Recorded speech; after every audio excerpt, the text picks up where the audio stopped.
آپ اور میں جب سکول پڑھتے تھے، یہ میں اس دور کے بچوں کی بات نہیں کر رہا، یہ کم از کم جو 35-40 سال سے اوپر کی عمر کے ہیں، تو 8 آنے ملتے تھے روز، یا کوئی 1 روپیہ ملتا تھا، تو اس وقت 1 روپیہ بھی بڑا لگتا تھا۔ اور کبھی عید پہ یا کسی موقع پہ یا گھر میں کوئی مہمان آ جائے اور وہ 5 روپے دے جاتے تو لگتا تھا کہ آج تو اخیری ہو گئی ہے۔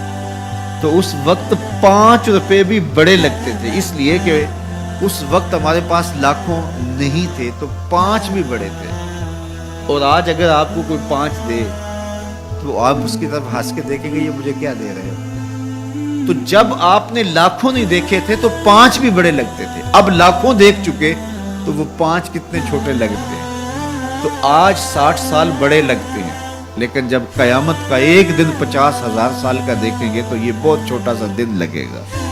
تو حضرت شیخ قتلی بولے الدنیا یوم، دنیا ایک دن ہے، وَلَنَا فِيهَا صَوْمٌ، اور ہم اس کو روزہ رکھ کے گزار رہے ہیں۔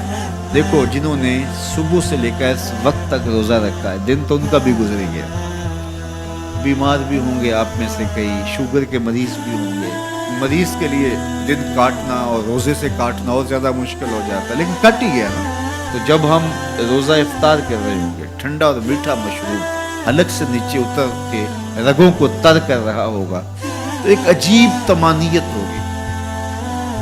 اگر کوئی شخص ایسا ہو جو افطار کے دسترخوان پہ بیٹھا ہو اور اس نے روزہ نہ رکھا ہو اور سستی سے اس نے سارا دن کھاتے پیتے گزار دیا ہو، اب جب روزہ کھلے گا تو اس کے دل میں خیال آئے گا یہ ماڑا سا آدمی بھی تو روزہ رکھ کے سارا دن کاٹ ہی گیا ہے، تو اگر میں بھی رکھ دیتا تو یار دن تو میرا بھی گزر ہی جانا تھا۔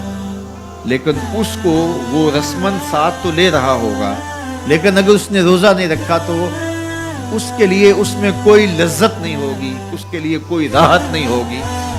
وہ سوچے گا کہ یار میں بھی روزہ رکھ کے گزار دیتا تو دن تو گزر ہی جانا تھا، اس کا بھی تو گزر گیا، میرا بھی تو گزر ہی جانا تھا۔ تو جب قیامت کے دن بڑے بڑے بد اعمال کرنے والے، برے اعمال کرنے والے جب سزائیں پا رہے ہوں گے تو وہ دیکھیں گے کہ یار اس فقیر کی زندگی بھی تو گزر ہی گئی تھی، اس شخص کا بھی تو وقت گزر ہی گیا تھا۔ تو حضرت داتا گنج بخش علی اجویری کے شیخ کہتے ہیں الدنیا یوم ولنا فیہا صوم، دنیا ایک دن کے برابر ہے اور میں روزہ رکھ کے گزار رہا ہوں، اپنی خواہشات کو روکتا ہوں، اپنی آرزوؤں کو روکتا ہوں، گویا ایک روزہ رکھ کے زندگی گزار رہا ہوں۔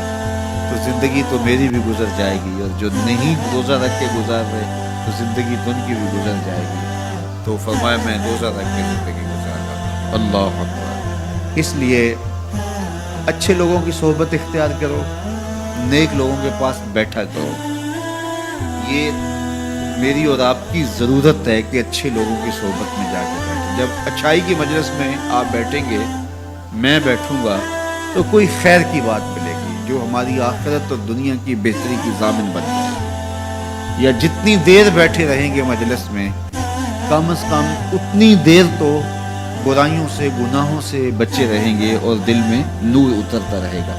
اب کوئی فائدہ ہو نہ ہو تو یہ تھوڑی بات ہے کہ کانوں کو حضور کی احادیث نصیب ہو رہی ہیں، حضور علیہ السلام کے فرامین جو ہے وہ سننے کو نصیب ہو رہے ہیں، تو اس کی برکات اترتی رہیں گی، اور آپ یہاں سے اٹھ کے جائیں گے بھی حدیث رسول کی خوشبو آپ کے ساتھ ساتھ چلے گی۔ تو اسی طرح برے شخص کے پاس بیٹھنے سے یا تو برائی اثر انداز ہوگی، اور اگر نہیں ہے تو پھر نیکی اثر انداز ہوگی۔